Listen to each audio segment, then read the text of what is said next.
Excellent.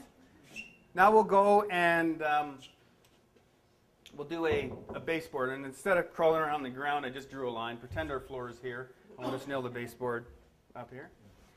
Has anybody heard of a coping saw and a cope? We will just do one joint or one cope. It's tough to cope sometimes. But so anytime you want to do a cope, you got a piece of baseboard, you got a crown, or you can cope crown molding too. A lot of times you do if it's oak or a maple or something. You would cope them. Chair rail, anytime where you want to butt one molding into another. And if you miter both of them, which you can, on paint grade moldings, 99% of them are all done with just an inside miter. Problem with an inside miter, as soon as you nail it, they always seem to open up.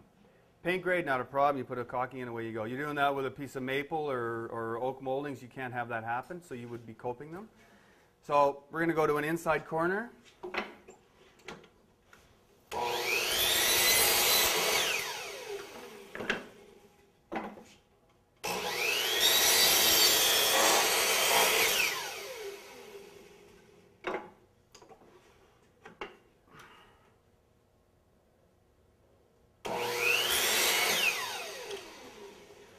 I'm going to draw a little line on here and I'll pass this around. This is where, on a cope,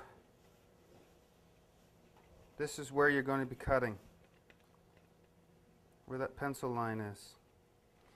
So there's your outline of where you're going to cut. So the saw does it. You cut a miter, a back miter, and you just cut it on that line that appears between the cut wood and the primed wood.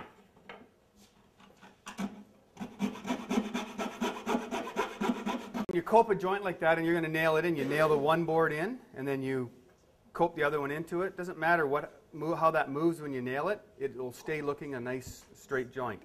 What you don't want to have happen is you don't want to have three walls to do.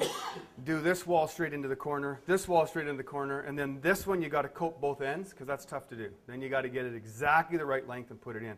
So what you would do, just like I did with the crown mold, you'd start on the back wall, cope the end of this one, push it into it, and then mark the corner or join it or whatever you're going to do. And then, so when you're doing that, stop and think about it first and go, this is going to work best if I start there, move here, and move there, right? So just think up front.